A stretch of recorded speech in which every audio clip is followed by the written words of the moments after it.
Alright, I'd like to talk about psychotronic warfare. I'd like to talk about extremely low frequency, very high frequency, and all of the electromagnetic spectrum out there. I'd also like to talk about HAARP, the research done on the ionosphere, and mood control as well as mind control. Now, all of this is quite interesting to some people, and some people know about it, but they don't really care. And a lot of people are actually, I know a lot of communities that don't like cell phone towers being in their neighborhood because they're somewhat aware of it. Some people don't use cell phones.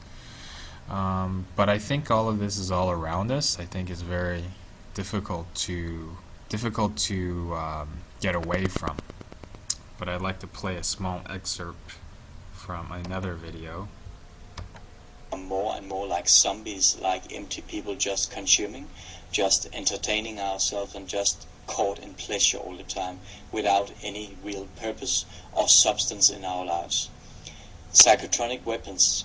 In 1989, the Russians, they sold their psychotronic weapons, or some of the psychotronic weapons, in the situation where the perestroika was dissolved. But no one really knows what or who bought these psychotronic weapons from the Russians.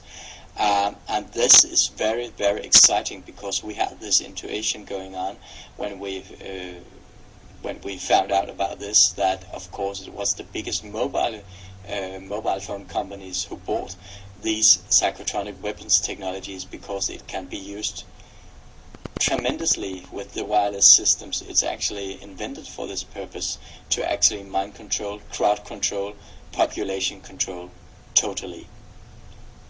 And then I watched this video with the guy called Dr. Deagle. He's a very interesting guy, and he knows a lot about many things. He's a good guy, and he was talking about what they were doing up in Helsinki in Finland. He was talking about the Nokia company, the mobile phone company, and he said they are not really researching in mobile phones. That's not their main part, but the main part is researching in dialing up your cortex. And that is exactly what we are visiting, watching. This is exactly what the movies Control Factor and Enemy of the State is all about. So please go and watch them if you don't have watched them already. But watch them again and see all the points and see how it all relates together with what it really